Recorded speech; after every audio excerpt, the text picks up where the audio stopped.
Hey everybody, welcome to a new edition of Box Seats. I am your resident host, Frank Holder, with your resident comedians in the building. It's the comedian known as Fig and the comedian known as Talent. You all already know their credentials by now. If you don't, you got to look them up. You just got to look them up. You know what I mean? Hey, fellas, how y'all doing today? Fantastic. Okay, now, you know we're going to jump right into this because after a game like last night, I think the topic of the conversation has to be how we're going to discuss this Game 7 that jumped off between Utah and, of course, Denver. So, Talon, let me just jump in and ask you, was the outcome what you expected, or, were you surprised? Well, it was what I expected as far as adventure. as far as when I put my money on it, right?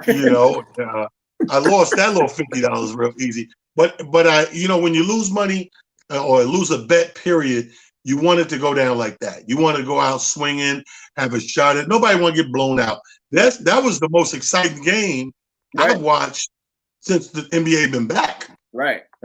Yeah. I was super excited, man, because I'm obviously I was rooting for Utah, and they went down.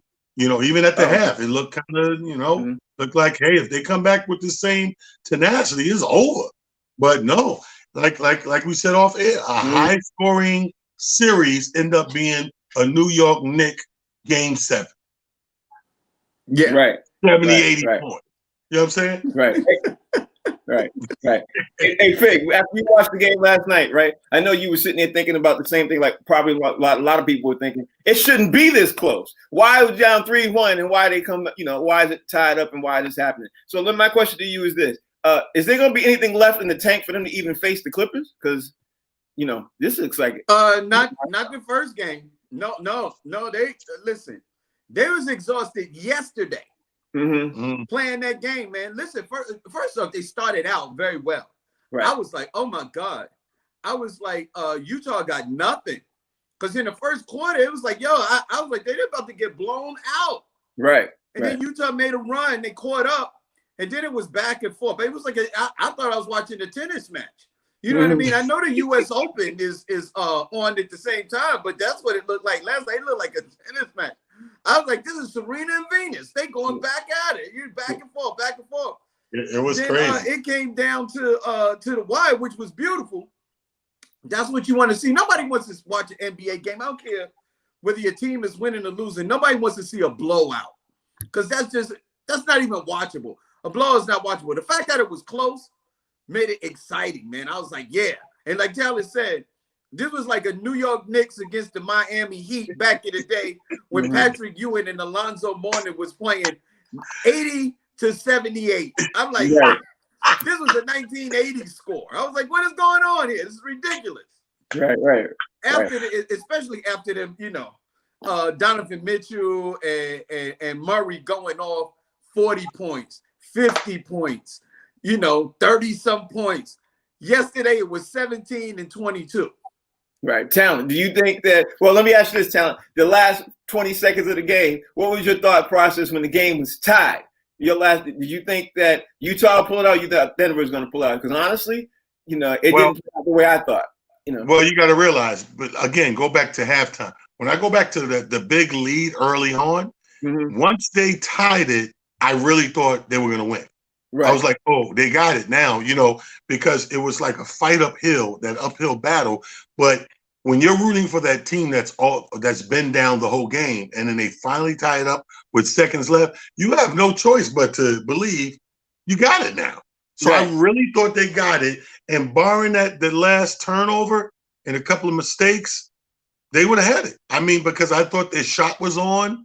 You know what I mean? I thought what both teams did that was smart, though, is that high percentage shot late in the game. Very smart.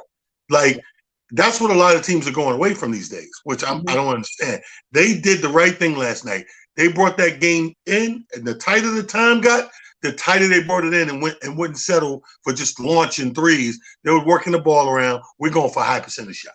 See, what happens is everybody's starting to shoot 3 points. It's a 3-point shooting league. But anyway, Fig, what's your thought process? The same thing what I asked him. Talent.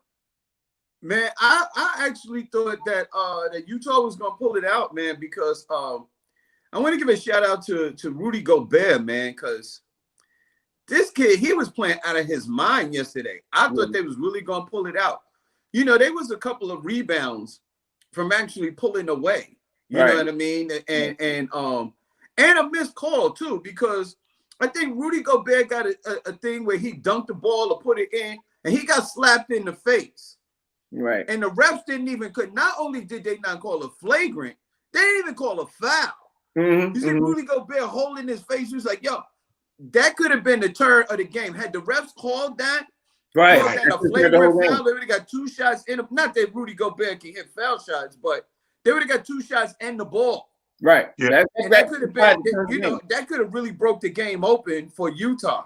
You know what I mean? That missed call right now, as we look back at it with a 2-point game, that really impacted the game. You know what I mean? I mean, it wasn't late in the game, but it was in the second half, and I think it really impacted the game. But then again, I thought that Donovan Mitchell would be able to suck it up and knock down a couple of shots. I thought he was about to do it when the ball got knocked out of his hand on the drive.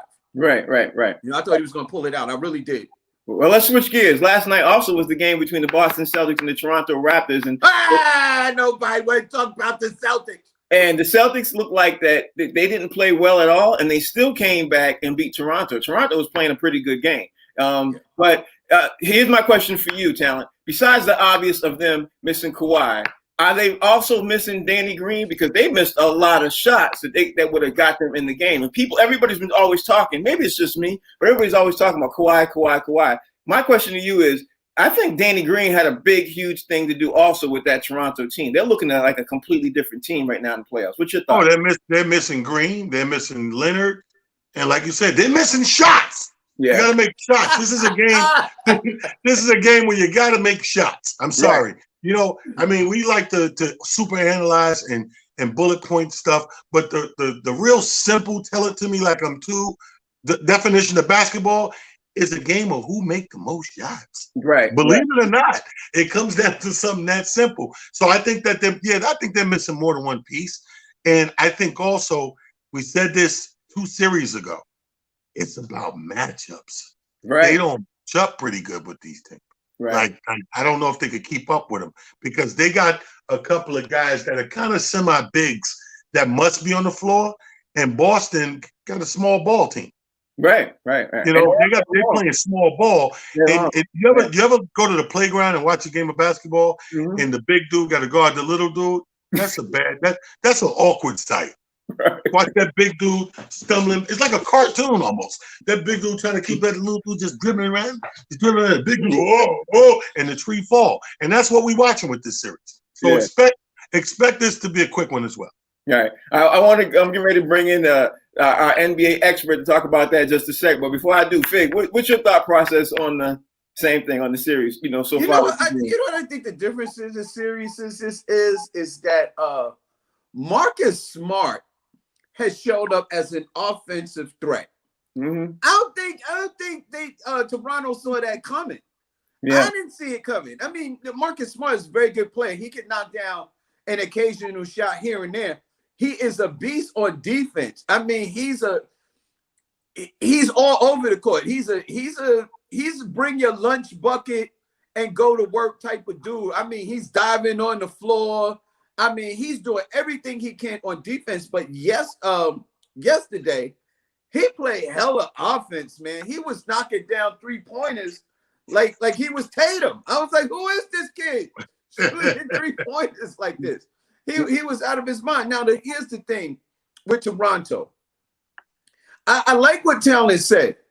If Toronto's on defense, it's awkward for the big dudes to have to chase these little dudes around, especially on Boston, because all those guys are a threat to score. But here's where you take advantage of them. You got to take the big dudes and put them down in the paint and make them punish these little dudes in the paint. You gotta punish them for not, like, you don't got a big man that can stop me. I'm gonna dump it down to him. If you double team him, I'm gonna kick it out to my dudes for open shots. You gotta punish these dudes.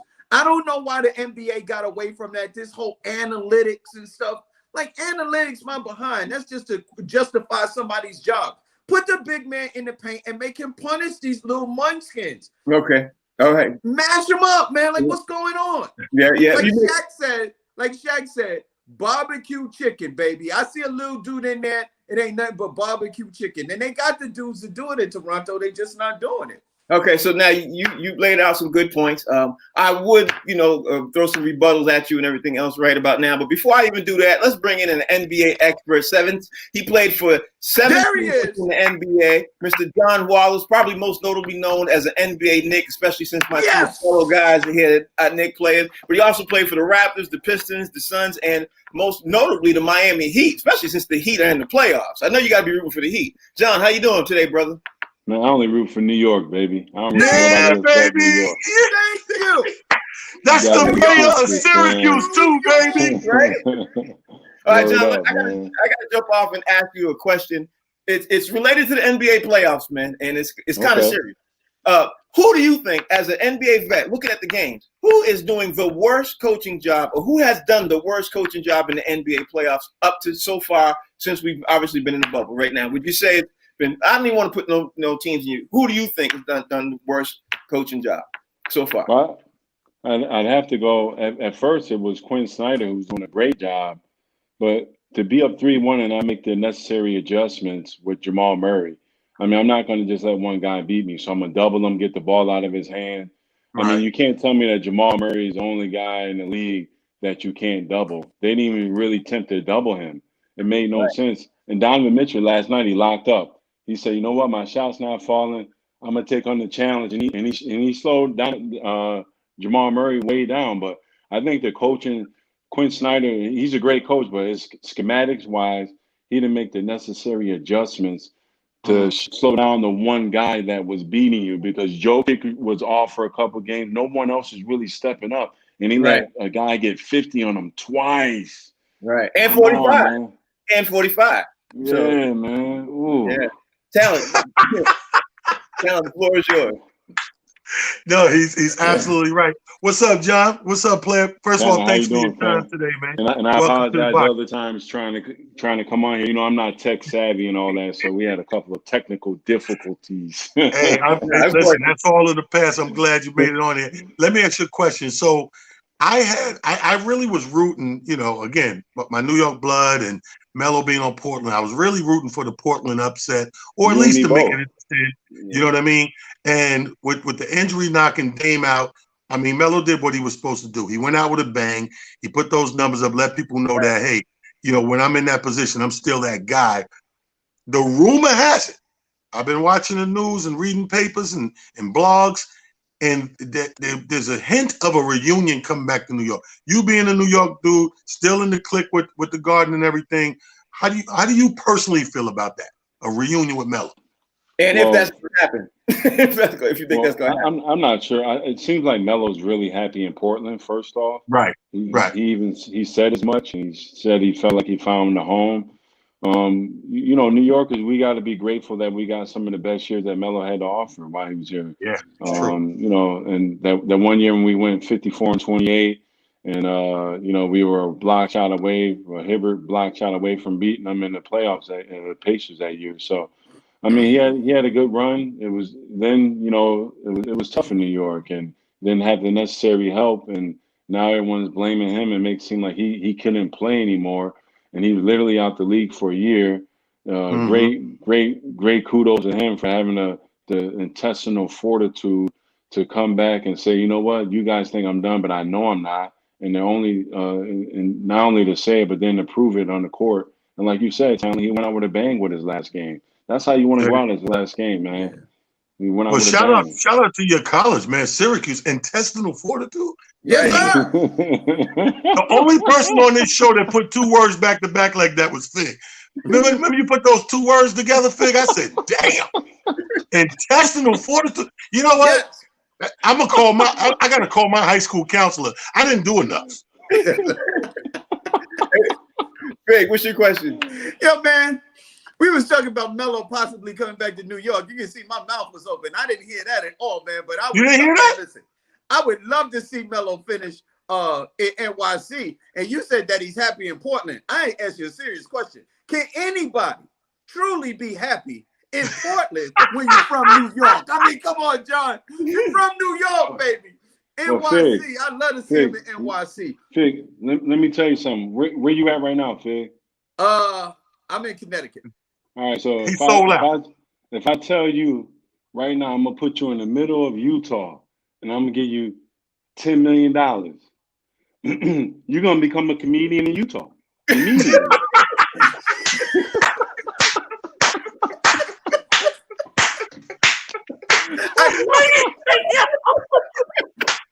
Yo, if they give me $10 million, I'm going to the moon. I think he answered your question, Fig. People can be happy in Portland. They gave him 10 million reasons to be happy. Okay, give me 10 million. I'm going to the moon. You hear what I'm trying to tell you? Exactly, man. Yes, sir. Hey, John, go ahead. I'm sorry. You saying? No, go ahead. I was gonna say, do you think now? Because I want to switch gears and talk about Milwaukee playing, obviously Miami, and Milwaukee seems to always do a downer and everything else. Does Miami actually have a chance? Because I mean, Butler is playing out his mind. You know, they have more than a chance because they have extreme confidence. Mm-hmm. They're playing at a really, really elite level. They haven't lost yet in the playoffs.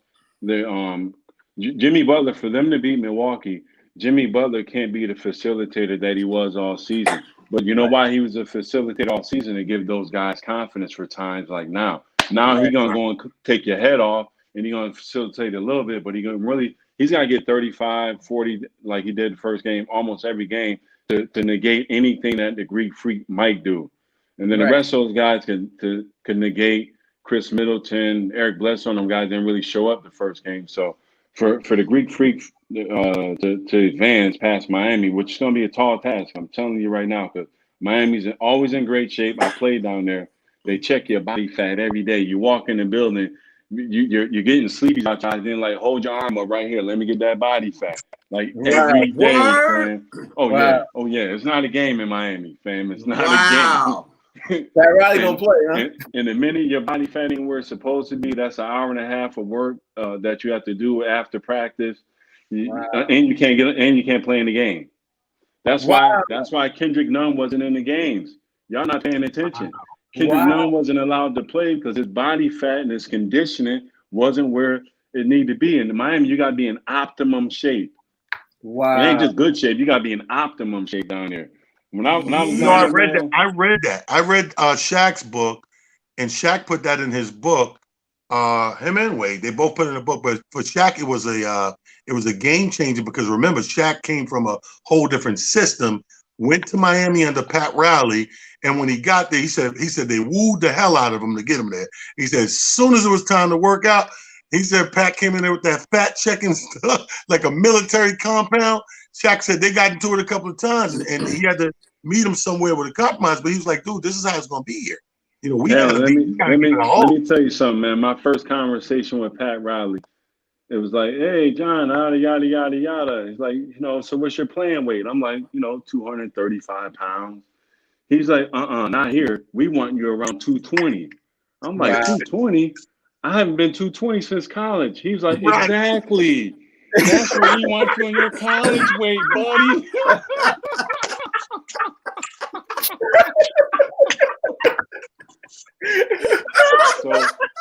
So Fig, those checks are lovely, Fig. So guess what I did? I got the 220. I saw my mom. My mom's like, nigga, you smoking crack? What's going on, man? Like, I look, you know what I mean, man? It was crazy for a minute. I had to lose all that weight. You got home, your mother was trying to feed you. She's like, Lord, my baby ain't eating. Let me make him something to eat. All right, Fig, what's your question? Yo, man, you dropping jewels right now, man. Those are jewels. Listen, well, me and T, we just like you. We love the Knicks. So I'm gonna ask you, what do you think about some of the new moves that has happened with the Knicks, like getting, a new GM, getting Tibbs as the coach? Like what do you think about the new players, man? I kind of like some of the new players that we got. Mitchell. I love Mitchell. What I mean? I love RJ. Those are building block guys. Kevin Knox been working hard all summer. I love that Leon Rose is on board now with Wes. Those guys are going to mesh very well with Scott Perry and with Tom Tibbs, who Thibodeau was a coach when I got to New York. So I know the type of work ethic he's going to instill in the players. I know he's going to bring it every single day. His attention to detail is going to be second to none. So those parts of the game that's going to be handled. Now we got to, hopefully, we could find our Donovan Mitchell of the draft with this 8th pick this year, and find that like diamond in the rough that's not, so high up the lottery board, but still, ends up being a really, really good NBA player, because, we need another good player. And I know Leon and those guys are going to do everything in their power to make sure they make the right moves for us moving forward. I'm ecstatic about where we're headed. Yeah, right. But does Tibbs have a fact checking machine? That's what I need to know. Right. Well, let me ask you this, John. Since you brought up the draft, everything else. Can you put your GM hat on for a second? Just put your GM hat on for a second, okay? I'll put mine on too. There you go. You got 2 things that's getting ready to happen this year. One, the big thing is there was no NCAA tournament. There's no college ball. Being that you played college ball, you know how that goes. If you're Golden State right now, and if you're the New York Knicks, hell, if you're Minnesota got the #1 pick and everything else, what do? Do you trade those picks away? Do you sit there and say, nah, I'm going to actually take my chance? Especially if you're number 2, you're Golden State. Because Golden State, as you know, they're stacked already right now. What do you do if you're Golden State? What do you do if you're Minnesota? And most importantly, what do you do if you're the New York Knicks? Do you trade the pick away or you keep them? Well, I don't think anyone's going to be willing to possibly trade with the Knicks to move up, and it's not always good to move up. Sometimes you move up for that player, and that player doesn't end up working out, like how the Sixers did for Markelle Fultz a couple of years ago. Right. So you gotta strategically, do all your homework, do all the necessary due diligence. But that's my point. Like, how do you do the due diligence? There's no college ball. Like, you played college ball. How do you figure out who's good? But there was college ball. What do you mean? You mean NCAA tournament? There was a lot of college basketball last year that they can go through. That's what I'm saying. Now now you got to do the due diligence. You might have to go back to some high school tapes. Right. You might have to really rely heavily upon the individual workouts you're going to have with those guys when you bring them in eventually. Right. So it's going to be more upon that. Like when they bring them in, talk to them, work them out. See how they are as a man, do all the necessary, because they back check everything. They talk to your coach from 3rd grade, they talk to your gym teacher, they talk to everybody that you've ever come across in your life. They have a little convo with them to see what kind of person you are before they invest millions of dollars into you. Just because COVID ruined this season, it's like the difference, and now you're shopping online. Well, the only reason why I say that is because when the NCAA tournament happens, some people raise their stock in the tournament. You know what I'm saying, Talent? Some people, you might not never even heard of them, but when the tournament comes, you're like, whoa, this dude. Frank, the lottery guys' stock was already lottery before the season started. Good point. So they really can't hurt, to not play an NCAA tournament. They're good. Now they just got to go and really do well in the individual workouts. Speak well, talk well, have a good background check, not be a good person. Right. But now the character portion of it is so big. See, when I came in, the character portion was like, we can look past a couple of things as long as you play really, really good. Now they're like, they're not really looking past that, man, because character is such a big thing, because you don't want anyone that could be a detriment to the team from an image standpoint, because image is everything now in today's world. Right. That's very interesting you said that, because I was just going to ask something along those lines. Like, when does a player that's been groomed through AAU, through high school, then he gets to college, knowing that he's en route to making the league, when do he kind of clamp down character-wise and say, I got to be get this good person together, because he's about to go to an organization. Now the money's on the line. Now it's more important. If I'm any player today, I would just study LeBron James. Mm-hmm. The way LeBron James carried himself before he got to the league, and since he's been in the league, and the people he's surrounded himself with, and all his guys are assets to him. Right. They're not hanger-oners. They're not pulling from him. They don't borrow, they don't ask. They do very good things. They bring value to LeBron James as a whole and to themselves. They're all separate entities within themselves. But LeBron set them up. He didn't say, here's some money. He said, you're gonna learn how to do the agent thing at CAA. You're gonna learn how to do this with this. You're gonna go to college for this. You're gonna go for here. I'm gonna pay for it, and then we're gonna come back and we're gonna make some real noise and some real movements. And LeBron left his team and went with them, and now so if I'm any player coming in, when's the last time you heard about LeBron being involved in something off the court that was like mischievous or anything like involving the law, getting pulled over, beer, DUI, anything? Never's happened. LeBron has the cleanest slate in the NBA in the history of the NBA. It's almost unthinkable the way his team has been surrounding him and put him in a bubble. And pun intended, put him in that bubble, and he hasn't. And honestly, man, that was the best thing for him. And if I'm a player today, if you study the way LeBron James moves and the way he handles himself, and the way he takes care of his body and the way he does everything, like I would literally emulate everything that LeBron James did if I was a player coming in, because that's doing it the right way. You know, you might not be as good as him, but you can do it the right way. And when you do it the right way, you could turn into a person like myself and be working for the organization 10, 12 years after you're done playing. I've been working for the Knicks for 10 years now. So you get on the corporate side very easily when you do things the right way and you treat people the right way. Right. Well, let me ask you this, because now it's getting to that point in time in the show. We gotta wind things down. Let me ask you this, bro. Who's come out of the East? Who's come out of the West? And who's winning the whole thing? Well, the Clippers are going to win the whole thing because Kawhi Leonard is the best player in the game. Okay. Coming out the East, you know what? It's hard for me to go against the Bucks. I ain't gonna lie, even though they're down 0-1, it's hard because I love the Greek Freak, but I feel like Miami matches up so well with them, and I know they're not scared of them. And so the winner of that series, I think, is gonna win it, even though Boston's looking good. But I think, because I think Jason Tatum's the best player in the East. I think he's a little bit better than the Greek Freak because of the way he can create his shit. Man, Jason Tatum is a bucket for real from everywhere in the court, from everywhere. From everywhere. At all times, he's a threat from everywhere. He's fearless. Greek Freak ain't that threat yet. I mean, he getting to the basket, but the moment that they can say they can put a wall up and hold you down, they stopped you last year with a wall. You should have figured that wall out by now. Now they're still walling you up and holding you to 18 points and making you look pedestrian in the first game. So, I'm gonna jump out on a limb. I'm not gonna say Miami's gonna win it. I'm gonna go with Boston coming out the East. Okay. And I'm gonna go with the Clippers. And like I said, man, Kawhi Leonard is the best player in the game. Two NBA Finals MVPs in his first 8 years. LeBron and Kevin Durant didn't have a ring in their first 8 years. So don't sleep on Kawhi. He's still getting better. He's still getting better. Yeah, that's scary. He's so efficient. He's so efficient. That's scary. That's scary. Can you tell everybody out there?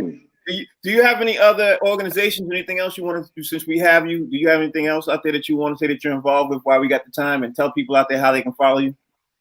Well, I don't do any social media, but I am part of Heavenly Productions, which is a organization, a foundation that we give out backpacks to impoverished youth and schools that need it. And we put school supplies in it, teddy bears, all that stuff. So I'll be handing some out Friday at the Eagle Academy in Harlem. Nice. About 1,500 of them. Over the last 10 years, probably giving out like over 10,000 backpacks all over the world, and in Africa, Dominican Republic, all over. So shout out to Heavenly Productions, Dr. Kathy Riley Fallon, who started it. But yeah, man, we're just trying to help the youth out there. Shout out to MSG always, because they do so much. Always, man. Your family at MSG is the that dopest. is my family. Your family at MSG is the dopest, man. They always take care, brother. We always have a lot of fun. We always do stuff that means something. Am I gonna see you at the John Starks golf charity?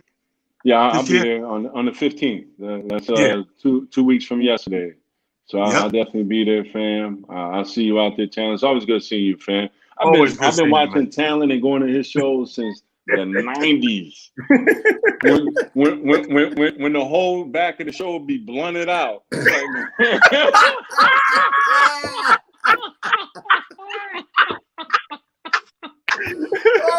this, man. I can't see. I love you, my brother. Be safe. Thank you for giving us your time, man. John Wallace. Appreciate you, man. Appreciate you, man.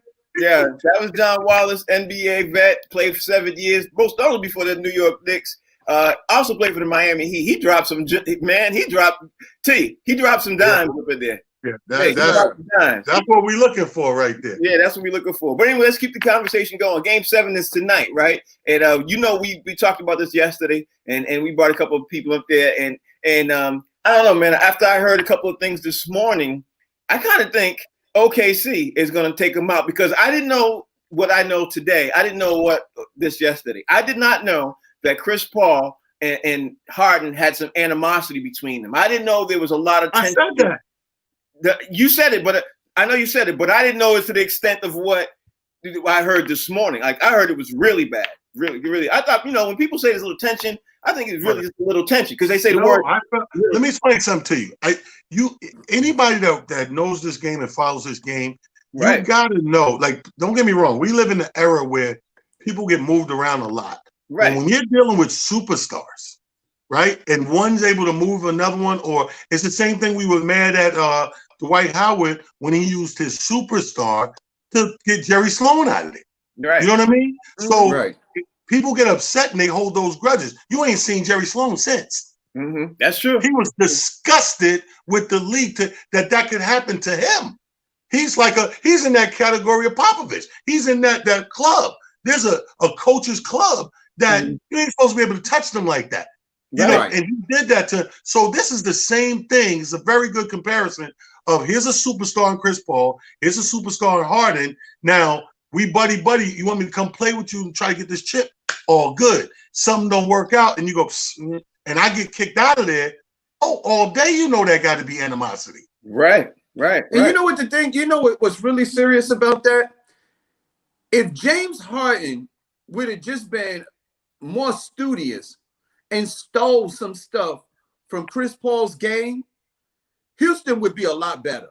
Because Chris Paul doesn't have Harden's skills anywhere, shape, form, or fashion as far as shooting and scoring. Right. But Harden doesn't have the way that you could galvanize the team and get everybody involved in that game like Chris Paul did in OKC. If Harden could do that in Houston, man, Houston would be absolutely incredible. And I have a feeling that Chris, being the older statesman, was trying to share some stuff with Harden, and Harden didn't want it.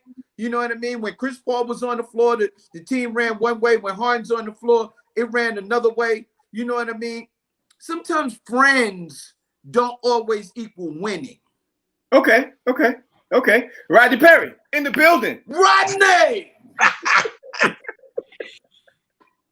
Why y'all bring me in right after Fig say something stupid? Look!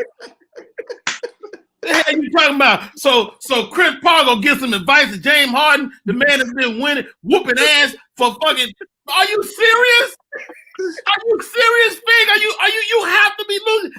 Hey, Chris Paul, you gonna show me how to grow a beard? First of all, nobody likes Chris Paul.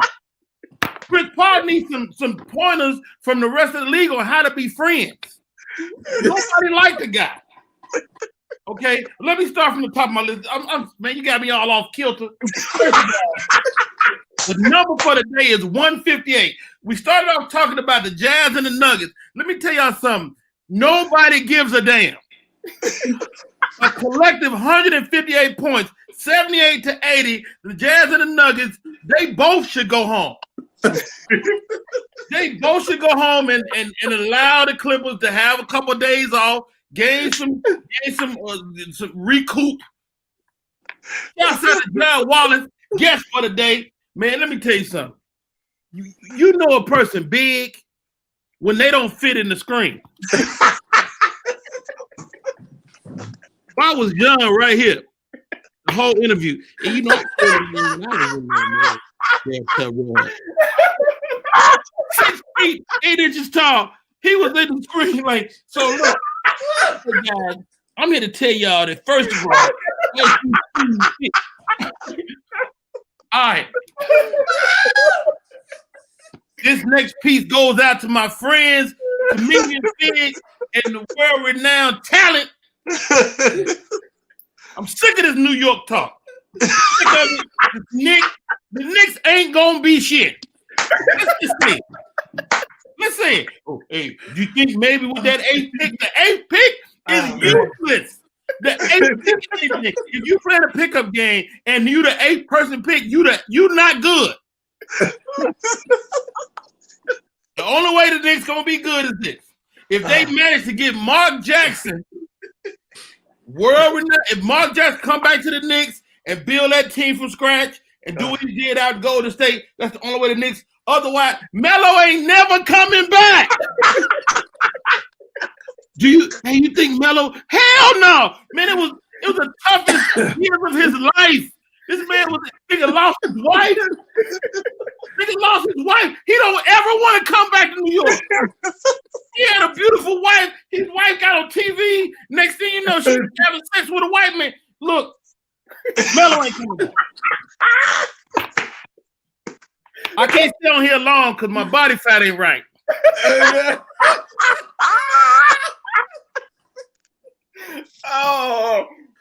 Oh man.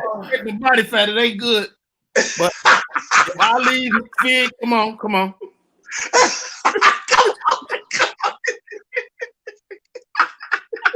Talent, you masquerading as a skinny dude too. You come on. I'm gonna say this: you all got the intestinal fortitude to be great. Oh, good. Intestinal fortitude. Intestinal fortitude.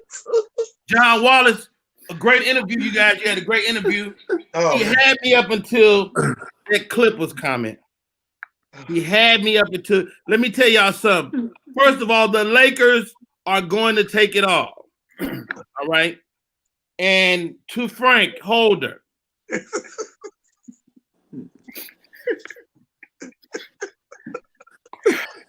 Boston ain't coming out the East. I don't care what nobody say. Boston. This ain't their time. Not yet. The only way Boston will win in the East if they get New Edition. If Boston, hear me out. If Boston could get Ronnie, Bobby, Ricky, Ralph, Mike, Johnny, they get them, and maybe the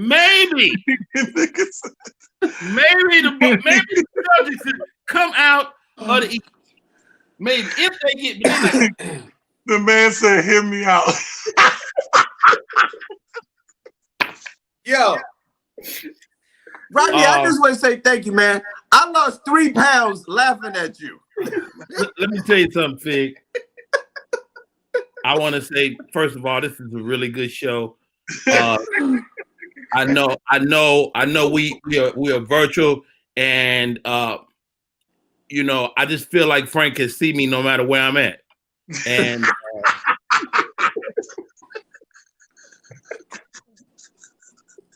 True. I can't. Boy.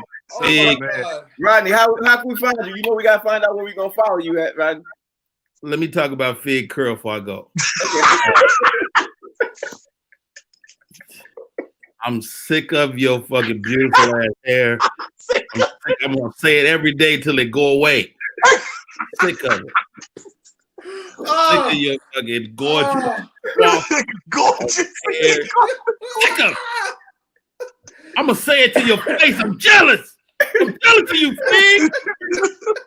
You got the little nice little baby hairs on the side. I hate you. I gotta go, man. It's Rodney Perry. You can see me on Rodney Perry Live on my social media. But look, don't worry about that. They find me some products to put in my hair.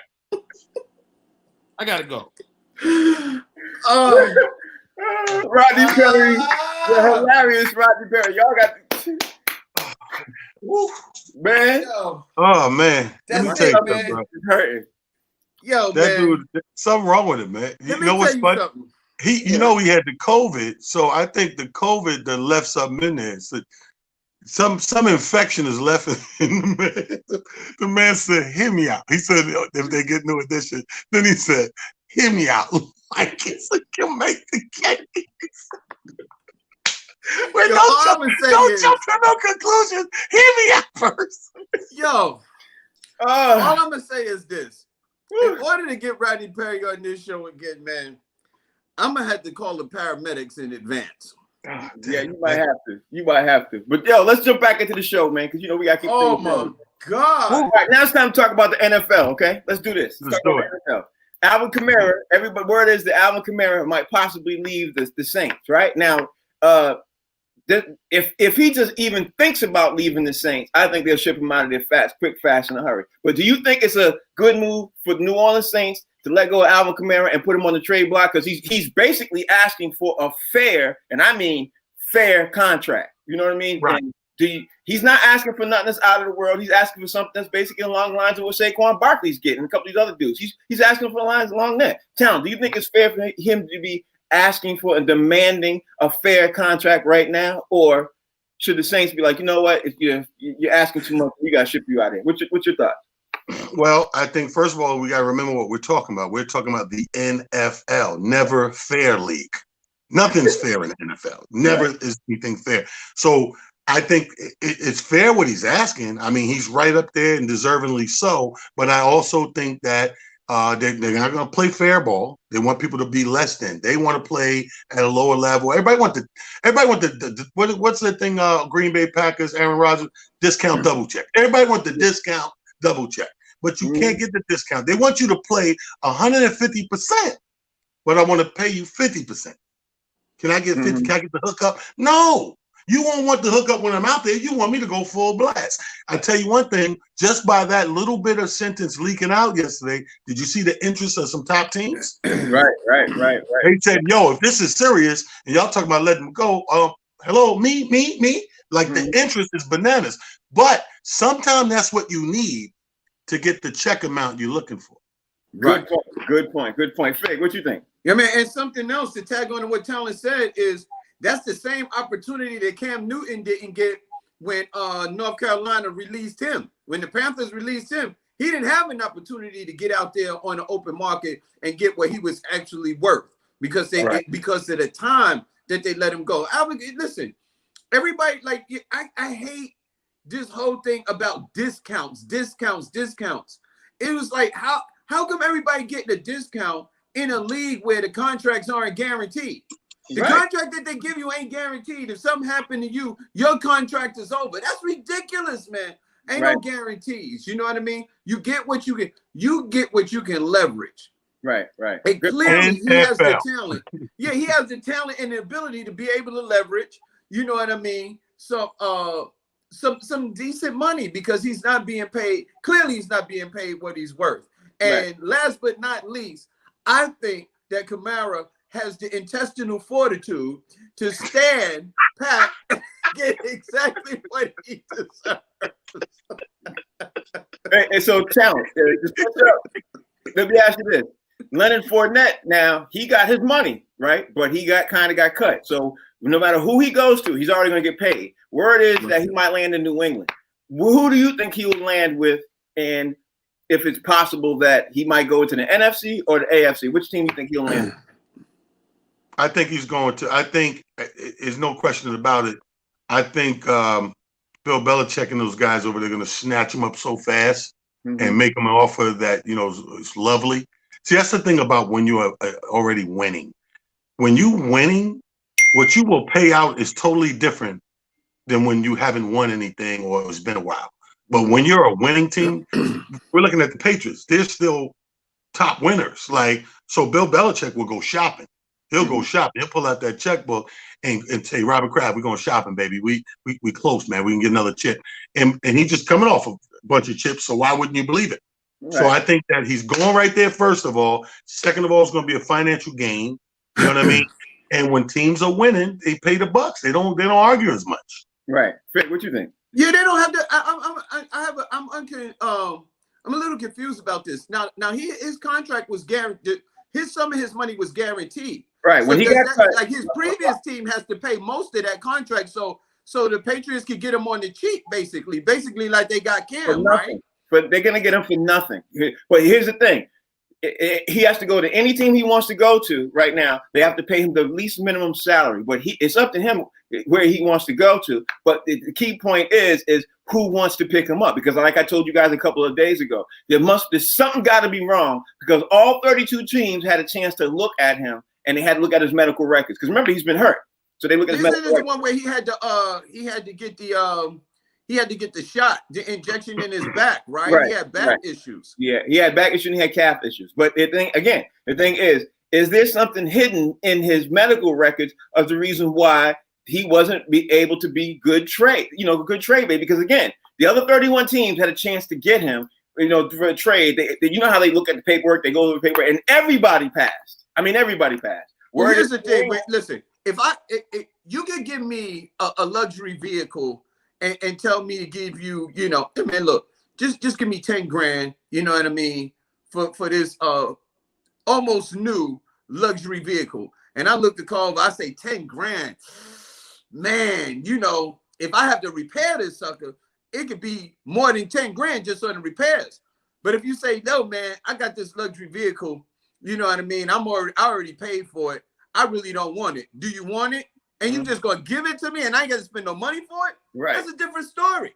Right. So you'll take it. You know what I mean? Trading something means I got to give you something for it. Right. If you just giving it away, I'm taking that all day, every day. It's free. Right. If something happened to me, get injured, it gotta be real bad. It gotta be real bad if everybody said, no, I'm good. No, but you can have it. It's paid for. Nah, I'm still good. It got to be real bad. Nope. Right. All right, it's that time of the show where we got to bring in Stack, because Stack, now he's a new member of the show. We got to bring him in. Stack. What's going on, Stack? What's up, fellas? What's going on? Did we make any mistakes today, Stack? What happened? No. Today we're pretty clean, except for talent. You was right about the Dwight Howard thing and how we forced the coach out, but you said Jerry Sloan, and that's actually Stan Van Gundy. Right. You're right. My bad. It was Stan Van Gundy. Yeah. It was Stan Van Gundy. I don't know why I'm thinking because of Utah. That's why. I was talking Utah. You're right. It was Stan. And I like Stan. And look at Stan now. Stan's an announcer. Miserable announcer. Right. Yeah, every game I see like Stan, Jeff. they talk to Stan like this. Yeah, they could have shot better. Stan want to coach. I like Jeff too. Stan talks. He talks too much when he does color commentating. I don't know if y'all noticed that. He just goes on, and when I'm watching the game, I have to mute the TV. I'm like, oh, they got Stan Van Gundy on. I mute the TV. I'm like, I don't want to hear this dude. Stan's a basketball mind, though, man. You got to, they said Stan would be in the practice. He got the handles just like the players and everything. Just be big, fat white guy. No, those were love handles, Stats. They were saying about Stan had love. He's a loving coach. That's what my fault. He's a loving coach. All right. So what else we got for us, Stack? What's going on? Earlier, man, John Wallace. I just want to say the Clippers. They not going to the finals. I don't think Kawhi is the best player in the league. I don't like that dig he made talking about LeBron and KD didn't win a ring in the first 8 years. LeBron and KD also didn't walk into a team with a Hall of Fame coach in Greg Popovich, Hall of Fame Tim Duncan, Hall of Fame Ginobili, Tony Parker. Great point. They didn't walk into that. Right. Great point. You can't discount that. We were just talking about the discount double check, right? Right. Great point. I mean, Durant and LeBron had to get it out the mud. I mean, Durant was on the Supersonics. Right. Yeah, that's right. LeBron was on Cleveland. I mean, LeBron still hasn't had a Hall of Fame coach yet. So well, hold up. That argument, I will give you the Spurs chip with that argument, but I'm not going to give you the last chip. Why not? No. The last one was legit. Yeah, the last one's legit. But the last one's legit. You can get that on the Spurs because you're right. You're going into a team with some weapons and some history already, and the best coach in the league and all that. So you right on that. That's an argument all day. But that last chip is legitimately. I'm a bad dude. But the last one, you had an Achilles and an ACL. His last chip came from a team who lost their whole starting five. Everybody, Boogie, Clay, Steph. They lost Boogie, Clay, Durant. Curry was the only one out there. Curry was out there and a bunch of G League players. That's it. Yeah. That's the facts. That's the facts. Also, the Celtics are the new addition. Y'all need to let Rodney know that. These are the new addition Celtics. They're a young squad. All I want to know is who's Bob. If the Celtics new addition, who's Bobby? That's what I want to know.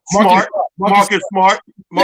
Everybody know that. Marcus Smart. Marcus Smart is definitely Bobby Brown. He is so gangster, B. He is so gangster. Marcus Smart. He is. If they got to get gangster on that team, he's the guy. Always. Yep. Yo, does Marcus Smart have any endorsements? I think he signed with Puma. He's with Puma. Yeah, right? he got a couple. Puma? He got a couple.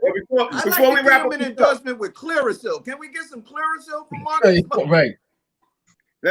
Before we go, let me ask you all this last question because we got to wrap up the show. Okay, I'm gonna start with you, Talent.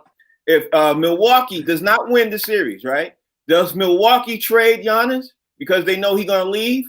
Or do they try to work it out and work their behind off and just take that chance and see what happens? What you think? Because this is his last. This is last year. This is last year coming up. They're not gonna trade Giannis at all. This is Milwaukee. Mm-hmm. This is the most they've been talked about and watched in 20 decades. Mm-hmm. So they're gonna give him the state, the town, the city, the state, whatever it takes to keep him. Remember how bad Toronto went trying to keep Kawhi, and that was 1 year, and that was 1 year, one chip. The owner will give his wife to keep this dude in town. He's not going nowhere. Well, I'll just say this, and before I even let Fake go, I'll say this. I don't think with Giannis is about money. I don't think it's that. I think it's about being able to be around the team because we all know, we all heard the rumors. Golden State is coming at him heavy. But anyway, but this is America, Frank. It's always about money. Yeah. Even when people say it's not about money, at the end of the day, pay attention. It always ends up being about money. We'll see. He might have so much money now. He might just want to win because he's got a lot of America, Frank. Jeff Bezos got so much money. He's still going to get more money. That's true. He gave that lady half his fortune in a divorce and didn't blink. Yeah, he sure did. Fake, what you think? Yeah, man, I really believe that at this point, I think it is about money. Listen, this is America. It's always about the money. Always. But I think at this point in his career, Giannis you could see it. This kid has a burning desire to win. Mm-hmm. He wants to win like more than anything else. He's going to get paid whether he stays in Milwaukee or he leaves. He's going to make the most amount of money that you could possibly pay this kid is what you're going to pay him to join the team because whatever team picks him up, they're going to be contenders to win, especially if he goes to Golden State. People are going to be crying all over the place. Oh, here we go again. If he joins Clay and Steph Curry and Draymond Green, it's over. It's a wrap. Ain't gonna happen. The league ain't gonna happen. It's money anyway. The thing is, if they don't make it to the finals, how they lose to me will determine whether he stays. If they go out in this round, I think he's out of there. Yeah, he's like, yo, I want to win. I agree with you. I agree with you. Before I let Stack say something, I'll say this. If the money matches as Golden State offering him and Milwaukee's offering it and the money match, I think he's out and he's going to go to Golden State. That's what I think. But I think if Milwaukee's offering him, a record type of contract, record year type of contract, I think he's going to stay in Milwaukee too. But again, like I said, it all depends on the player and depends on their happiness. You know what I mean? Certain players are not leaving their market. Like if this was Jordan, we all know Jordan wouldn't leave. Right? He wouldn't leave. But again, Giannis Jordan. So Frank, let's keep it real. If he meets a girl on Facebook and she happened to live in Oakland, he's out. He's out. I think he's going to stay, and I know Milwaukee's going to be able to pay him the most money because they got the bird rights. They got to give him 5 years instead of 4. Right. And I think it's like 120%, like super he can get. I think he'll stay. At least that's what he's been saying he'll do. He said he's going to stay. I think that they're just going to have to execute like some trades. They need to jumble some stuff up because they really messed up by letting Malcolm Brogdon go. Oh boy, that's on Indiana Pacers. Yeah. George Hill's cool, but he wasn't able to Brogdon. Use. He's not Brogdon. Yeah, Brogdon was a 50, 40, 90 guy. That's like Curry. 50% field goal percentage, Right. 40% from 90% from the free throw. There's only a few guys in the league like that. And then he played defense, lockdown defense, former rookie. Right. George Hill is too calm. He played like he playing for $25. He too calm. Don't he? He just got this calm stride. He might feel like that too. He's at the end of his career. He might feel like that. Okay, we gotta get ready to wrap up the show. Before we wrap up the show, though, Game 7's tonight. Fig, who you got? OKC or Houston? I got Houston pulling it out. Okay. I got Houston pulling it out. If the game is tight, woo! But I got Houston. I got Houston pulling it out. Okay. OKC. I got OKC. Just like I called Denver. OKC.